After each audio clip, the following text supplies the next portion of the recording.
In the early summer of 1914, Europe stood at a precipice.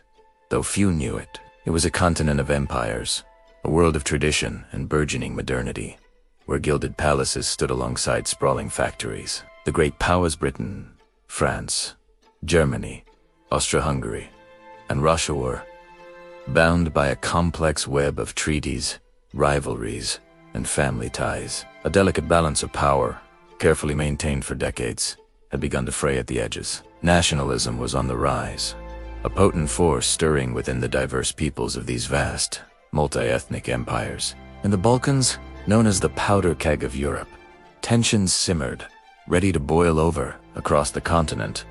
Armies drilled with a new, deadly efficiency, and navies grew in size and strength. An arms race, fueled by industrial might and imperial ambition, had been running for years. There was a sense of inevitability in the air, a feeling that this long peace was too fragile to last. Yet, on the sunlit streets of Vienna, Paris, and London, life went on. People fell in love, went to work, and dreamed of the future, unaware that they were living in the final days of an old world.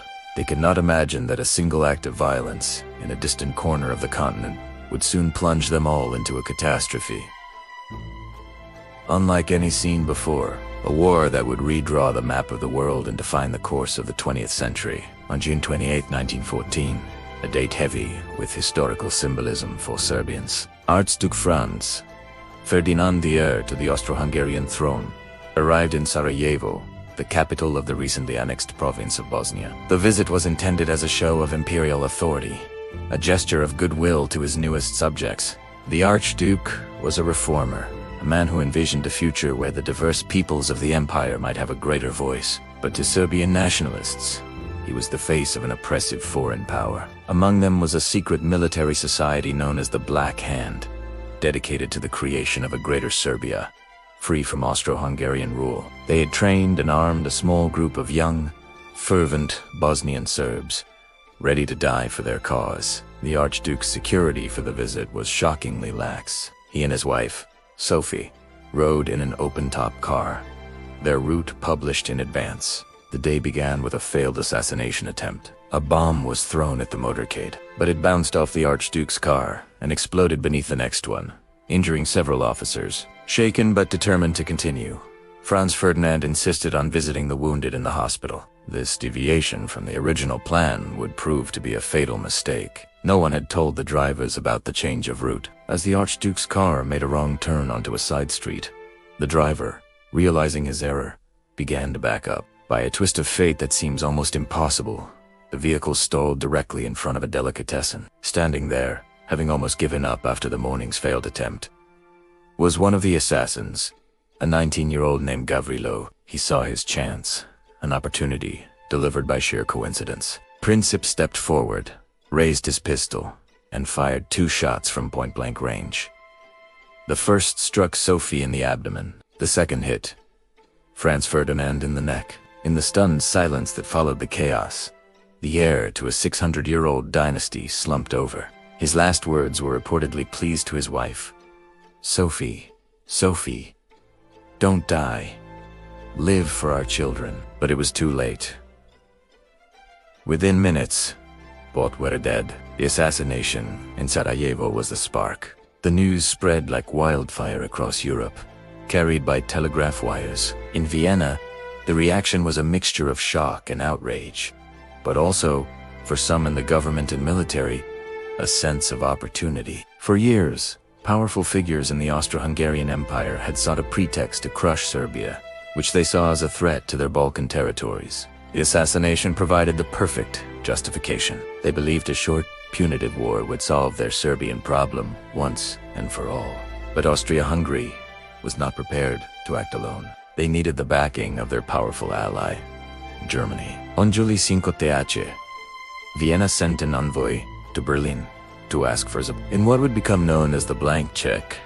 Kaiser Wilhelm II and his government promised Germany's full, unconditional backing for any action Austria-Hungary chose to take against Serbia. Emboldened by this promise, the Austro-Hungarian government spent the next few weeks carefully crafting an ultimatum. They designed it to be so harsh, so humiliating that Serbia would have no choice but to reject it, thus providing the casus belli for war. The ultimatum, delivered on July 23rd, made a series of demands that effectively stripped Serbia of its sovereignty, including allowing Austrian officials to participate in the investigation on Serbian soil. The world watched, holding its breath. Serbia, with the quiet encouragement of its own powerful ally, Russia, accepted most of the terms, but rejected the key clauses that violated its constitution.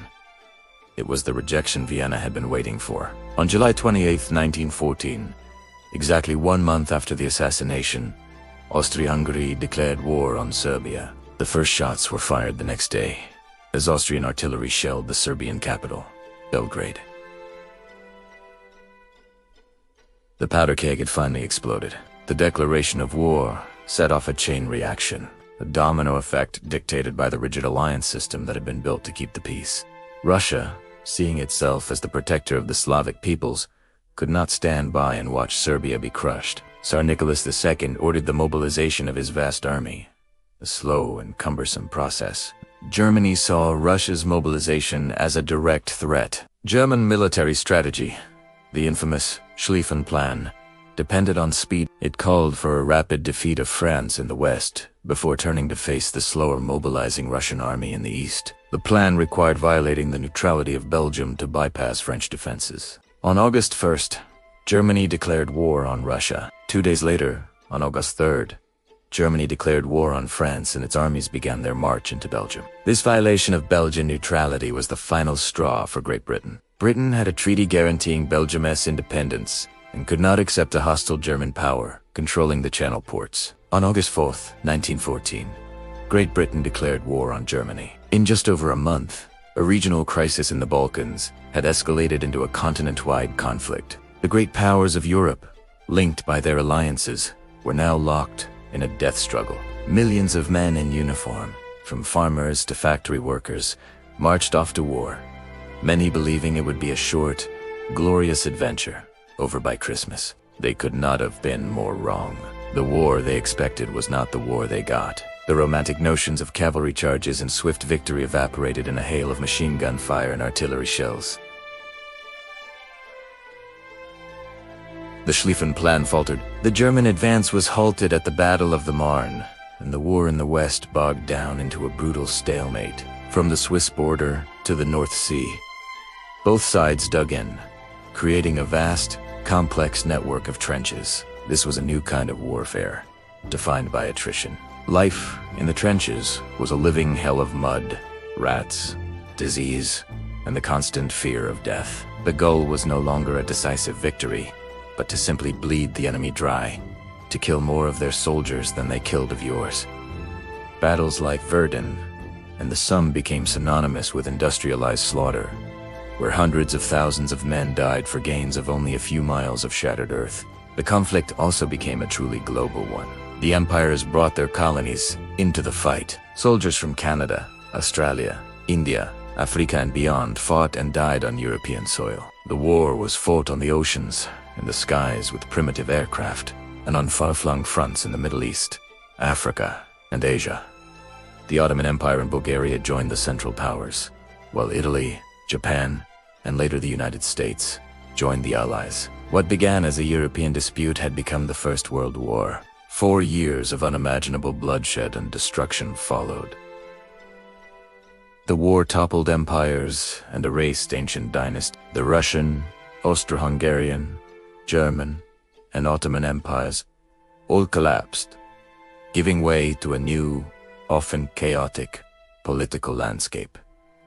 The human cost was staggering. An estimated 10 million soldiers were killed, and another 20 million were wounded. Millions of civilians also perished from disease, starvation, and the direct consequences of the conflict. The war left behind a lost generation of young men and a continent scarred by grief and trauma. When the armistice was finally signed on November 11, 1918, the world was irrevocably changed. The peace treaty that followed, the Treaty of Versailles, sought to create a new international order, but its harsh terms imposed on Germany sowed the seeds for future conflict. New nations were born, borders were redrawn, and the United States emerged as a major world power. The war accelerated social change, including advancements in women's suffrage, and spurred technological innovation in medicine, communication, and warfare. From a single moment of violence in Sarajevo, a global cataclysm was unleashed. It was a brutal lesson in how interconnected the world had become, how the intricate web of politics, nationalism, and alliances could lead not to security, but to mutual destruction. The echoes of the Great War still resonate today, a somber reminder of how quickly the world can change and of the devastating consequences when diplomacy fails.